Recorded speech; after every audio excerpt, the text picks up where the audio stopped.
से यहाँ पे आए, आपने क्या क्या चीज़ें एक्सपीरियंस करी, आपको किस तरह का एक्सपीरियंस हुआ आज के देखो, मेरा एक बहुत बड़ा अनुभव हुआ। मैं तकरीबन बीएसएफ के बॉर्डर्स, वाघा बॉर्डर, मैं अमृतसर का रहने वाला हूँ। मैं पूरे देश में घूमता हूँ। मेरा गुजरात के ऊपर तो अनुभव शुरू से ही था। जब से नरेंद्र मोदी जी चीफ मिनिस्टर बने, यहाँ की डेवलपमेंट, यहाँ सड़कों का निर्माण, यहाँ बीएसएफ के जवानों के लिए पानी का इंतज़ाम होना, लाइट का प्रबंध करना, ये कई साल पहले का मेरा अनुभव तो था। पर जो टूरिज्म कॉरपोरेशन का, गुजरात टूरिज्म कॉरपोरेशन का जो मेरा एक अनुभव हुआ, वो देख के मैं भावुक हुआ कि गुजरात टूरिज्म ने अपने एक टूरिज्म को बढ़ावा देने की कोशिश नहीं की। उन्होंने क्या किया कि बीएसएफ के साथ मिलकर के पूरी एक साइड में जगह का निर्माण कर दिया। कहीं टैंक खड़े कर दिए जो पाकिस्तान से हम लाए थे, कहीं ऐसी कुछ चीज़ें, मिसाइलें खड़ी कर दी जो पाकिस्तान की थी, हमने जीती थी। कहीं पूरा म्यूजियम तैयार कर दिया टूरिज्म कॉरपोरेशन ने कि फौज का और बीएसएफ का, सुरक्षित फोर्सेस का रोल क्या होता है, समुंदर के अंदर किस तरीके से सीमाओं की सुरक्षा करनी है। पूरा एक कच्छ का जो एरिया है जहाँ व्यक्ति कई बार चल नहीं सकता गर्मी में, उसकी सुरक्षा कैसे करनी है,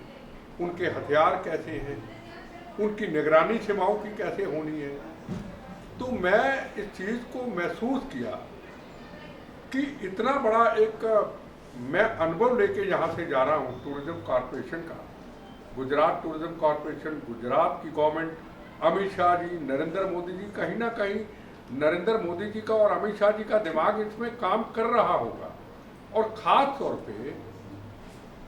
हमारी सीमाएं इतनी सुरक्षित हो गई नरेंद्र मोदी जी के आने के बाद, जहां पाकिस्तान तो दिखता नहीं, पर पाकिस्तान दूर से 100 किलोमीटर में भी हमें देख रहा है कि हमारे ऊपर कितनी हिंदुस्तान की निगाह है। लाइटों का प्रबंध है, पानी का प्रबंध है, जवानों की गश्त करने के लिए पक्की सड़क का निर्माण है। जहाँ से अगर सड़क चलेगी, गाड़ी चलेगी तो जाके जैसलमेर रुकेगी, इधर से गाड़ी चलेगी जाके दूसरे कच्छ की जगह पे रुकेगी। तो टूरिज्म कॉरपोरेशन का जो एक मेरा एक अनुभव हुआ, और मैं पूरे देश के टूरिज्म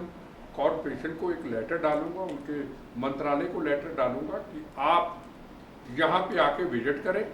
और विजिट करने के बाद यहाँ से कुछ सीख करके टूरिज्म कॉरपोरेशन गुजरात से वो जहाँ जहाँ भी आपके एरिया में बॉर्डर है, चाहे मध्य प्रदेश हो, या जम्मू कश्मीर हो, या पंजाब हो, या हरियाणा हो, जहाँ जहाँ भी पाकिस्तान बांग्लादेश के बॉर्डर लगते हैं, चाहे असम हो, चाहे बांग्लादेश हो, उन बॉर्डरों के ऊपर ऐसा इंतज़ाम करें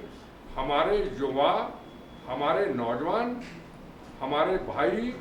हमारी बहनें जाएं या बॉर्डर पे देखने के लिए, और साथ में उस म्यूजियम का, उस जवानों में पकड़ी हुई एक बंदूक का, कि जवान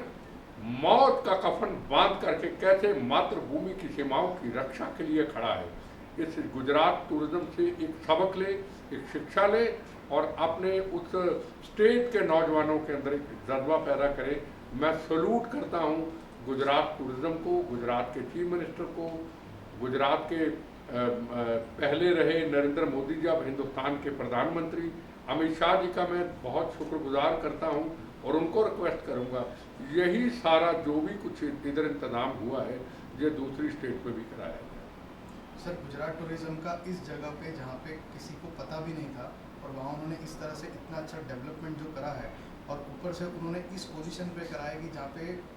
बीएसएफ या आर्मी के साथ हमारी लोकल क्राउड मिल सके, उनके बारे में जान सके, और उनके बारे में और चीज़ें पहचान सके, क्योंकि यहाँ पे बॉर्डर कोस्टल एरियाज़ पे ज़्यादातर लोग नहीं जा पाते। तो ये जो गुजरात टूरिज्म ने करा है सर, इसके लिए सर आप और ऐसे डेवलपमेंट्स होने चाहिए, और किस तरह से होने चाहिए, और क्या क्या। देखो, मैं गुजरात के लिए तो नहीं कहूँगा डेवलपमेंट होने चाहिए, क्योंकि उनका अपना ही दिमाग इतना है। और जब नरेंद्र मोदी जी आए थे, पहली बार चीफ मिनिस्टर बने थे, उनका पहला काम था कि कच्छ के अंदर, बॉर्डर के अंदर जहाँ सड़क नहीं थी, जहाँ बिजली नहीं थी, ये स्टेट गवर्नमेंट का काम नहीं होता, ये सेंट्रल गवर्नमेंट का काम होता है। जो सेंट्रल गवर्नमेंट के डिपार्टमेंट होते हैं, बीएसएफ या और डिपार्टमेंट होते हैं, सड़कों का निर्माण करना, बिजली का प्रबंध करना, पानी का इंतजाम करना, ये उनका काम होता है। पर नरेंद्र मोदी जी ने आकर के ये कहा, जवान हमारे हैं, सीमाएं हमारी हैं, सुरक्षा करना हमारा भी कर्तव्य है। उन्होंने एक शुरुआत की। तो नरेंद्र मोदी जी से उस वक्त जब चीफ मिनिस्टर रहे तो हमें कुछ सीखने की जरूरत है। और गुजरात टूरिज्म, मैं ये महसूस करता हूँ, हमारे भी पंजाब में टूरिज्म डिपार्टमेंट है, बिल्कुल खोखला हो चुका है, वो चीज़ें ही नहीं रही, पुरानी बिल्डिंगें सब बेच दी हम लोगों ने। एक गुजरात के अंदर, जैसे आपने मेरे से सवाल पूछा, जहाँ 1 साल हुआ अभी इसका डेवलप करने का, लोगों का आना जाना है ही नहीं। मैं लोगों की भीड़ देख रहा हूँ, अगर लोगों की भीड़ मैं 1 साल के अंदर इतनी देख रहा हूँ, आने वाले 5-6 साल के अंदर कितनी भीड़ होगी। और जो लोग आएंगे वो मज़े लेने नहीं आएंगे यहाँ पे कि हम बॉर्डर पे मज़े लेने आए, वो आएंगे कि हम देखें कि गुजरात टूरिज्म ने किस तरीके से बीएसएफ फौज वालों के साथ कोऑर्डिनेशन करके किस तरीके से इसको डेवलप करने की कोशिश की। सर, आज के इस स्पेशल डे पे, जो कि इतना ब्यूटीफुल डे है, रक्षाबंधन, और जिस तरह से भारत के सभी जगह पे ये हम इसी तरह से सेलिब्रेट करते हैं, आर्मी का कोई भी प्लेस हो, ये सबको पता है कि सर उसके लिए आप एक छोटा सा क्या मैसेज तो मैं जुड़ा हूँ कच्छ युवा संघ, गुजरात के कच्छ युवा संघ के एक मेंबर के तौर पे जुड़ा हूँ, जिसके साथ उनके चीफ मेरे साथ हैं मालूम। हम हमेशा गुजरात बॉर्डर के अंदर, और ये जम्मू कश्मीर भी जाते हैं, वाघा बॉर्डर भी जाते हैं, अपनी बहनों को लेके पूरे महाराष्ट्र से गुजरात के राखी बांधते हैं। जवानों के पास इसलिए आते हैं कि हम अपनी बहनें, आपकी बहनें, हम आपकी माएँ हैं, आप मौत का कफन बांध करके सीमाओं की रक्षा जागते हुए रात को करते हैं, हम सोते हैं, तो हम आपकी दुआ करते हैं, आप हमेशा सही सलामत रहें, आप हमेशा सुरक्षित रहें, आपका परिवार हमेशा सुरक्षित रहे, हम भी आपके परिवार का हिस्सा है। हम लोग युवा संघ जो है, कच्छ युवा संघ, ये महसूस कराने की कोशिश करता अपनी बहनों के साथ, माताओं के साथ, कि हम सब आपके साथ खड़े हैं। Thank you so